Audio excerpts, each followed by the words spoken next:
नमस्कार बंधुरा माइंड बाटारे একটা নতুন ব্লগে সবাইকে স্বাগত। আজকে হলো বিজয়া দশমী, মাকে বরণ করতে করতে এই ব্লগটাকে শুরু করলাম। এবছরের পুজোর এটা শেষ ব্লগ, পুজোর সিরিজ শেষ হলো আজকে। খুবই মন খারাপ অবশ্যই, কিন্তু আবার একটা নতুনের অপেক্ষা। বিজয়া দশমী হলো দুর্গাপুজোর শেষ দিন, নবরাত্রির দশমতম দিন। এই দিনকে দশেরাও অনেক জায়গায় পালিত হয়। আর এই দিনে মা দুর্গাকে প্রতিমা বিসর্জনের মাধ্যমে কৈলাসে বিদায় জানানো হয়। এই দিনটিতেই দেবী দুর্গা মহিষাসুরকে বধ করে শুভ শক্তির জয় নিশ্চিত করেছিলেন। বিষাদের সুর থাকলেও বিজয়া দশমী মিলন ও ভালোবাসার বার্তা নিয়ে আসে, যেখানে একে অপরের সাথে শুভেচ্ছা বিনিময় করা হয়। এই দিনে মিষ্টিমুখ আর কোলাকুলির মাধ্যমে উৎসবের সমাপ্তি ঘটে এবং সবাই আসছে বছর আবার হবে এই আশায় বুকে কাঁদে। তো এই হলো বিজয়া দশমী। তো চলো তাহলে ব্লগটা শেষ অবধি দেখি।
মাঝখানে ঘরে গিয়ে সবাই আবার রেডি হয়ে চলে এসেছি বিসর্জনের পথে। তো এখানে দুটো ট্রাক যাচ্ছে, একটা ট্রাকে আধা লোক যাবে আর একটা ট্রাকে অর্ধেক লোক যাবে। একটা ট্রাকে পুরো প্রতিমা যাবে আর একটা ট্রাকে বাকি জিনিসপত্র। আর এখানে দেখো আমরা কিন্তু সব উঠে পড়ে রেডি হয়ে নিয়েছি, একদম বসে পড়েছি জায়গায় জায়গায়। বেশ মজা হয়, আগের বছরও আমি গেছিলাম আর এবছরও যাচ্ছি। তো এখানে বেশ গল্প আড্ডা রগড় চলছে। আর এই করতে করতে আমরা ঠিক পৌঁছে যাব উলসুল লেক। তো আমাদের ওইখানেই হবে বিসর্জন এবছরেও।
তো আমরা মোটামুটি একদম সামনে চলে এসেছি লেকের। আর এখানে আসতেই দেখতে পেলাম লাইন দিয়ে প্রচুর প্রতিমা, ট্রাক এবং প্রচুর অ্যাসোসিয়েশনগুলো লাইনে দাঁড়িয়ে আছে। আমরাও আমাদের জায়গাটা খুঁজছি। আমাদের ঠাকুরের যে ট্রাকটা সেটা কিন্তু পিছনে আছে, আমরা এখানে দলবল যে ট্রাক তারা চলে এসেছি। তো আমরা আগে গিয়ে কোথাও একটা ওয়েট করব, পিছনে ট্রাক এসে লাইনে দাঁড়াবে। বেশিক্ষণ একদমই লাগে না। আজকাল বিসর্জনে ব্যাঙ্গালোরে প্রায় 2-3 জায়গায় হচ্ছে, তো এখানে শুধু ওই বড় বড় ঠাকুরগুলো আসে। আর এখানে দেখতে পাচ্ছ সবাই প্রচণ্ড আনন্দ করছে, মজা করছে, আর নাচতে নাচতে একদম সবাই যাচ্ছে। তো চলো, এখন সত্যি মনটা কোথাও গিয়ে তো খারাপ হচ্ছেই। আবার একটা বছরের অপেক্ষা, এই এত জিনিস কেনাকাটি, সাজগোজ, এই 4 দিন ধরে শুধু মানে মনে হচ্ছে একটা রিলে রেসে দৌড়চ্ছিলাম। ভোরবেলা ওঠা, সারাদিনে ঘোরাফেরা, সাজগোজ করে খাওয়া দাওয়া, আবার মাঝরাত্রিরে এসে ভোরবেলাতেই শোয়া, আবার 2-3 ঘন্টার জন্য শুয়ে আবার উঠে পড়া। তো এইভাবেই চলছে। তো চলো তাহলে বেশি কথা বলবো না, তোমরা এনজয় করো।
ತಮ್ಮ ತಮ್ಮ ಮೂರ್ತಿ ವಿಸರ್ಜನೆ ಆದ್ಮೇಲೆ ದಯಮಾಡಿ ತಮ್ಮ ತಮ್ಮ ಮನೆಗೆ ಹುಷಾರಾಗಿ ತೆರಳಿ.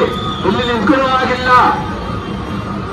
ರೋಡ್ ಕ್ರಾಸ್ ಮಾಡುವಾಗ ಜೀಬ್ರಾ ಕ್ರಾಸಿಂಗ್ ಮತ್ತೆ ಫುಟ್ಪಾತ್ ನ ಯೂಸ್ ಮಾಡಿ.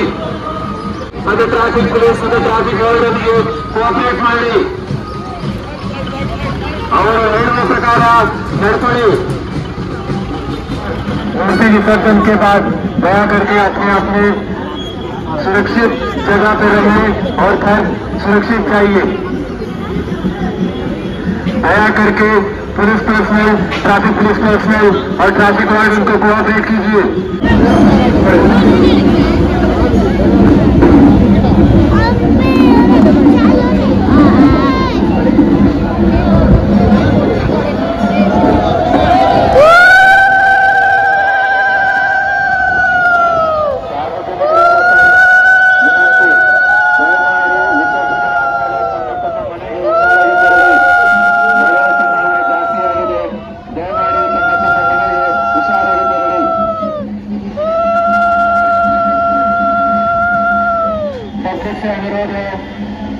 मूर्ति में जो फूल माला है निकाल दे। फूल माला को निकाल के अंदर भेजे। सार्वजनिक विनंती। हूವು ಮತ್ತು ಹಾರ ಏನು ಮೂರ್ತಿ ಅದನ್ನು ತೆಗೆದು ತಮ್ಮ ತಮ್ಮ ಗಾಡಿಯಲ್ಲಿ ಹೂವು ಮತ್ತು ಹಾರವನ್ನು ಇಟ್ಟುಕೊಳ್ಳಿ.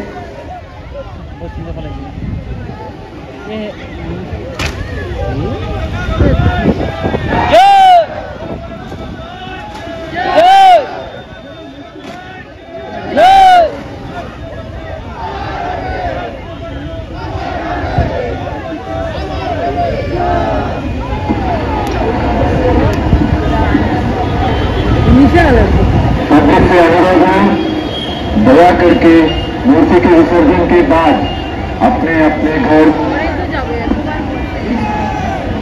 घोषणा से जाए और अपने बच्चे और बड़े बुजुर्ग का ध्यान रखें. मंजू, 10 सेकेंड मंजू.